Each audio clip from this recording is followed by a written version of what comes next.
làn hương gió lướt qua môi mềm, lời thì thầm níu lấy trái tim. Bước dưới đèn vàng em thấy mất ăn, những phút lặng thầm ru em yên lành. Khoảnh khắc nhẹ trôi tay chạm tay, đêm đứng lại khi anh mỉm cười. Bóng tôi tan dần khi anh đến gần, những nỗi buồn nhỏ trôi mất rồi, dẫn em bay lên nơi giấc mơ bồng bềnh. Ban mai tim đẹp men, beat it whispers calling your name. You're the fire dancing in my lane, thôi mưa retro là giấc mơ mỏng manh.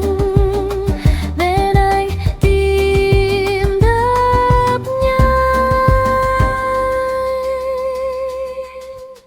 Every moment, every touch lifts me higher, feels like love.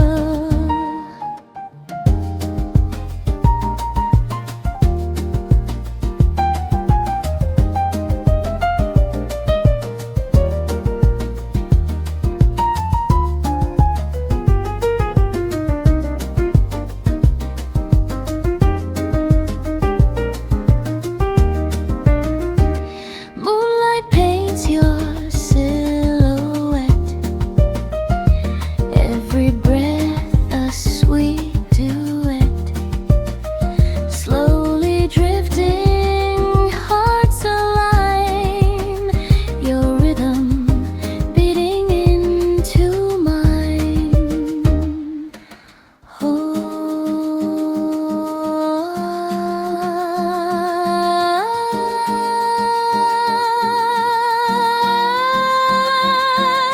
Every second pulls me closer, every whisper makes me bolder. In your arms the world is calm, stay with me until the dawn. Minute name, the night whispers calling your name. Live rhythm echoing inside every whisper, burning so bright. Hold me close and stay tonight.